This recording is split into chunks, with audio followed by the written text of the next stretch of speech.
Hello, Matt Flaten here from the Herald and Review Sports. Recently, all the writers put together lists of the top 5 games that they've covered in their time with the paper. And personally, I've been here with the Herald and Review since 2017. And so I've got a few years under my belt and many great games. Putting together a top 5 was sort of a challenge, honestly. I've sort of been lucky as to what I've covered, and we've had some really great runs with local teams recently. But we'll get started with number 5, which is St. Teresa soccer from 2017. Let me find it's from 2018, excuse me. The game I chose was the super sectional win against Earlville. Now, they made it to state, of course. They beat Earlville 2-0. Ended up finishing 3rd overall, which was the highest finish of any soccer team, I believe, in Macon County history. Maybe, I think, the Herald and Review coverage area even. So, but this game against Earlville, the super sectional, this particular moment here was really what really got me, and really what sticks with me. I got to cover more men's soccer, or more soccer in general, that academic year. St. Teresa boys were good. St. Teresa girls also were great that year. And so I got to see a lot of soccer. So this particular game against Earlville in the super sectional was amazing. Definitely was against 2 tough, high caliber teams. And Earlville definitely was more physical. Their defenders were much larger than St. Teresa's. In soccer, that's not necessarily an advantage, especially if you have very aggressive scorers like Edgar Onate and Luigi Caceres, who is, the player here. He scored what turned out to be the game-winning goal. St. Teresa won 2-0, but he broke the scoring. It was the whole first half was scoreless, very, very back and forth. Both teams' defense was very strong, and really just couldn't get anything going. But I remember the play still today. 2 defenders ahead of him. He was able to split them and kicked an opposite side goal. The goalie went one way. His kick went the other. And as you can see from the photo, that's our photographer, Clay Jackson. Got it amazing. Was in the right spot at the right time with him running over to the sideline. It's the expression of his teammate in the background here. So excited. Number 18 behind him. Edgar Onate added a goal later on for the 2-0 victory. But later on when I talked to Edgar, not that even that year, the year after, in 2019 when he was our player of the year, finishing his remarkable career where he's like 2nd all-time in goals scored in Illinois for soccer. His top moment was this game. And the state experience didn't quite work out for St. Teresa how they did. They still finished 3rd, which is the highest placement, I think, of any Macon County team ever. But it was this exact moment, this game, such a hard-fought game. It's sort of easy to overlook the goaltending, too. St. Teresa's goaltender was a sophomore, Vince Koster, who I guess will be a senior this coming season. And so, he did an amazing game. He shut them out. Earlville, their only shutout of the year was that game. So quite the perfect moment to have a great game. Looking back on it, it's sort of funny that as I was looking back at the number 4 game, which is Millikin coming back to defeat Wheaton at the homecoming game in 2017, we don't really have a lot of photos in our records, and it's sort of easy to understand why. It was a night game. It was a night game on a Saturday, and, Millikin fell behind quick. So I think our photographers took some photos in, the first quarter, and then left. There's not a lot of photo documentary of the celebration, things like that, and I wish I had taken more video at the time. But here's some photos from over the years of Millikin football. This was really, I'm sure that Nico Stepina and Jordan Smith had big games before, but this was sort of like a coming out party. And it wasn't so much like the stat line for Jordan. It was the ability to make amazing catches. Nico really put the team on the back and scored. I think it was two touchdowns in the second half passing, 2 running, so 4 in the quarter, and an amazing, Odell Beckham-like catch for Smith, which was like, wow, it was, they call him the freak around on the team at the time. And so Wheaton was up, I think, 27-7 at halftime, which seemed about right. I mean, Wheaton at the time was a nationally ranked team. And Millikin was sort of a team on the rise, but, could they knock off a nationally ranked team? So the answer is yes. Sapina really, I don't know if that's his favorite win. It's got to be one of his top games. Maybe not stat-wise, but in terms of command of the game. And he rewrote the record books for Millikin. So many records, everything passing pretty much. Smith went on to break a lot of records, many of whom were Jeff Query's records. And so it really was an amazing moment. It was last minute, Sapina scored and to put Millikin up. And Wheaton had a chance to come back, but they were intercepted, I believe, if I remember right. And so Millikin won. And it was a huge game in the sense of, I really should try to talk to Dan Gritty, Millikin football coach Dan Gritty, about the impact of the game, because I wonder if there are some prospects now who were at that game. It was homecoming after all, so there's probably a lot of potential young players in the stands to see that amazing comeback. And, talking to coach after the game, he really was like, this is a turning point. And Millikin didn't make the playoffs. They were 7-3 that year, 6-4 the next year. So, it's been the best run for Millikin football in quite a while. Number 3 is the game that got the nickname. Let's see. Thrice as nice. Maroa-Forsyth beat St. Teresa. This is the Macon County Super Bowl from 2018. And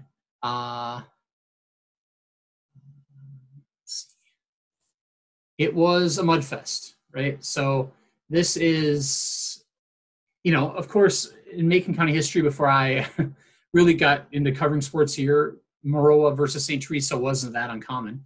They hadn't played in several years now since Maroa going to the Sangamo Conference. And so, 2 undefeateds. At the time, I think they were 12-0 each, playing each other for, to advance to the finals, championship game. And so, of course, this turned out to be the last game of Decatur legend Jacardia Wright's high school career. He is second in everything. He's the second greatest running back in Illinois history. Second in yards, second in touchdowns. Yeah, he has the second most touchdowns in a season and a career. It's insane to think like his day, which if I've got it in here, 164 yards, 2 touchdowns. That's sort of a slow day. That's sort of almost a subpar day for how good he was that season. And so really it was, as I write in the write-up of the game, it's really the mud. And you can tell, it was just horrible. The conditions, the St. T field is just at the end of soccer season, at the end of, football season, any rain during the game and that field just can't recover, as a turf field could. And they did their best, believe me. I mean, they did everything they could, but honestly, it was just too much of a mud. So you got to wonder, what could Jacardia have done on neutral location at Millikin, or maybe even moving the game to Maroa? They might have had an advantage, even giving up the home field. So atmosphere was one of the best atmospheres I've ever been to. There were so many people all around the stadium way before. And in the end, it was 14-14, an even game. Honestly, Ian Benner, who, wasn't even with the team, even though he was a senior year, he transferred out. And so it really was a turning point for both programs, with Wright leaving and Ian going to another school. 14-14, and the turning point is as you'll see, is a punt snap that goes out the back of the end zone for safety from Maroa. And so Maroa wins 16-14 and goes to the state finals. Unfortunately, they lose to Gibson City. So, it didn't end great for Maroa, but they made their third straight finals. I mean, that's something to sneeze about. But, you got to want everything that coaches prepare for. And there was two great coaches, right? Coach Joseph, Coach Ramsey. Many state games between them. And, all the preparation they did, and it comes down to a punt snap, all the little tiny details really play into it sometimes. Number 2 is St. Teresa volleyball. This team, I followed it 2018 when they went to state third place victory. So really, like I wrote in the article for this one, everyone knew St. Teresa was going to be amazing. It was just a matter of, can they do it again? Can they make the step up? Because third place was in 1A. This year, they had to move up to 2A. So going to be tougher. It was going to be, they couldn't surprise anyone. And honestly, they surpassed expectations and surpassed their performance. Then, talking to, Mount Zion coach Jay McAtee, who coached St. Teresa to 2 state tournaments already, right? And so I jokingly asked him, would this team beat your other teams? And he said that, well, he didn't want to say for sure or not, but he said that he'd never seen the run that they had to go through. So they had to beat so many ranked teams. Let me find it. They had to knock off, at the time they were floating in the top 10. They weren't, I don't think they were the number 1 ranked team in Illinois until probably the final poll. But they had defeated Breeze Mater Day twice, Quincy Notre Dame twice, who were number 6. Breeze was number 2, who they defeated in the finals. Number 7, Sacred Heart Griffin. Number 9, Downs Tri-Valley. Number 10, Rockford Lutheran. And number 11, Orion. And so, there's so many great parts of this in the sense of there's amazing senior leadership with seniors Abby Robinson and Lexi Huck, who's the setter. Abby Robinson was the outside hitter, and Lexi was our player of the year. So they were, seasoned veterans, let's say. The libero, Grace Buxton, was a sophomore. Freshman, leading a state qualifying team as a libero is a pretty amazing feat. She was even better in the second season.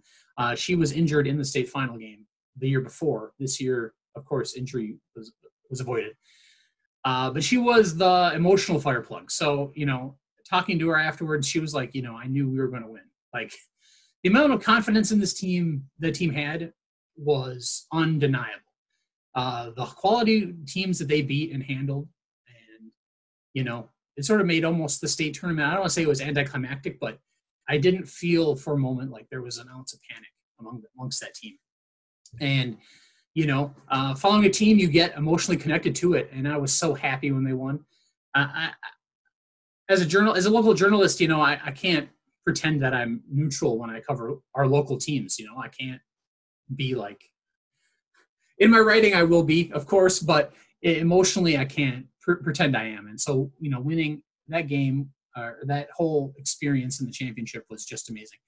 Check out the article for the final play, which is a story in itself. You can write a story just about that single play. So take a look at that. Number 1, last year's Mount Zion versus MacArthur. And really the only reason, well, not the only reason, one of the reasons that this football game, which isn't a state championship, tops the St. Teresa one, is just that it's 2 local teams battling it out for only the 4th time in history, and in the playoffs, and they deliver an overtime, as it says here, overtime masterpiece. Look, reading back on it, I had sort of forgotten some of the details in terms of how it went. I mean, of course, I remember the very end. It comes down to MacArthur 2-point conversion to win. They get it. They win 32-31. And, sort of like the Maroa-St. T Super Bowl game, it's the smaller details. Honestly, if MacArthur had a kicker and they could kick extra points, a kicker they could depend on, they would have won, because if they had even converted of their 5 touchdowns, of their 5 touchdowns, they converted no extra points, all their 2-pointers were failures. So it's just, Mount Zion had extra points. They had a field goal from their kicker, Oliger, and he was a soccer player who, let's find it here. He was a soccer player that, Jonathan Oliger, excuse me, and never played football really as a sport, and he got pressured in by Ashton Summers, the quarterback for Mount Zion, to join the team, and he did, and he basically is responsible for the win. Such a strong game. Both teams controlled parts of it. MacArthur led early. The Braves dominated the second quarter with Sage Davis scoring 2 touchdowns. Back and forth, and Mount Zion came out ahead and moved on to the second round. Unfortunately, that's where they lost their the season. But afterwards, there's a moment that also sort of adds to this game. It sort of reminds people that there's more to sports. I wrote in the story, there's a cliche about it's about more than the game or whatever, and so is a thing that people say, and sometimes it's not true, sometimes it is true, and this is something true. After the game, Deion Jackson, MacArthur's quarterback, sat on the ground by the sideline, sort of crouched down, and sort of taking in the emotion of the moment, as he would. His senior season's over, and he had some great moments, including an 8-touchdown game in 2019, and so. But, it sort of looked like he could have been hurt, because he was on the final play, so he could have been hurt. So some Mount Zion players went over to check on him. And it was a moment where, it was a touching moment, honestly, to make sure that he was okay. And so, they got Clay Jackson again, right place, right time, got some photos of it. And my editor, Justin Kahn, wrote a column about it, which is included in the article. So take a look at that. And it's just sort of, it is about more than a game sometimes. Heated rivalry. I mean, there's not much. There's only 4 games total between the rivalry, but Mount Zion Decatur definitely has a rivalry. And sometimes it's about more than the rivalry, definitely. And so it's a moment that sort of sticks with me too, just like all these games do. So, that's top 5. Hopefully you enjoyed it. Let me know what you think. Thank you.